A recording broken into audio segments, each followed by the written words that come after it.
sommes ici réunis dans le cadre de la commémoration de l'abolition de l'esclavage.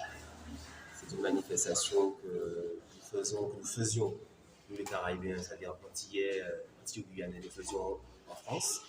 Et nous avons voulu que cette manifestation perdure ici au Gabon. Le Gabon qui est notre pays d'adoption. Déjà à titre personnel, il s'agit de commémorer mes ancêtres, des personnes qui ont lutté, qui ont combattu pour leur survie. S'ils n'avaient pas été là, je ne serais pas là aujourd'hui pour vous parler.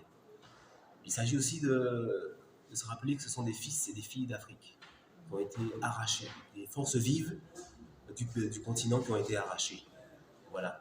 Donc nous voulons rappeler que nous sommes des afro-descendants, que nous sommes fils et filles de l'Afrique, et que l'esclavage, la traite des Noirs est le crime contre l'humanité le plus horrible qu'il puisse avoir. Transformer des gens en choses, il n'y a rien de plus horrible.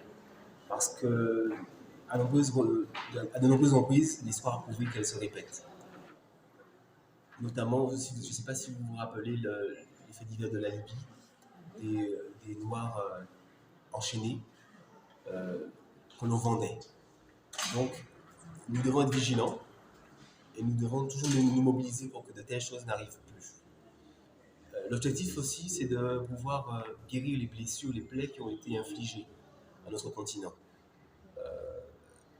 C'est cela que nous souhaitons. Nous souhaitons la guérison, nous souhaitons le relèvement de notre continent. Je crois que ça passe par l'histoire, ça passe par la connaissance de l'histoire, ça passe par l'acceptation de l'histoire, ça passe par le dépassement de cette histoire.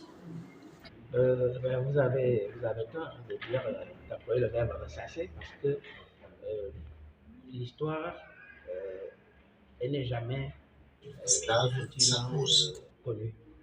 Il y a toujours des zones d'ombre, toujours. En plus, le métier de chercheur est un métier qui fait qu'on n'est jamais définitivement satisfait de ce qu'on connaît.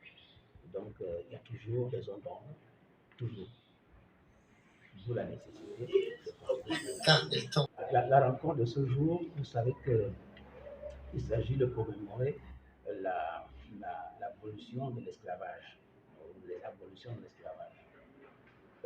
Ce que nous allons voir ce soir, c'est que quand on dit abolition de l'esclavage, ça ressemble à un cadeau qu'on aurait fait aux esclaves africains. Alors, nous, ce soir, on va montrer qu'il n'en est rien. Les esclaves, disons les Africains qui ont été déportés en Amérique, ont constamment lutté pour la liberté.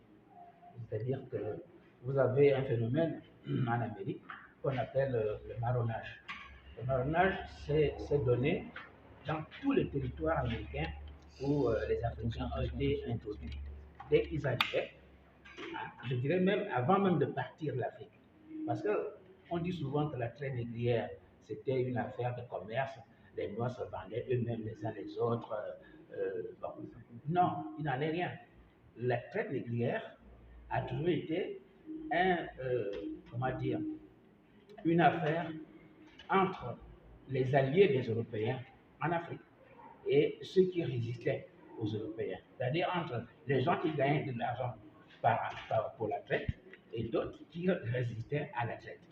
Donc, la lutte des Africains contre la traite et l'esclavage, en fait, elle ne commençait pas en Amérique, elle commençait ici même en Afrique.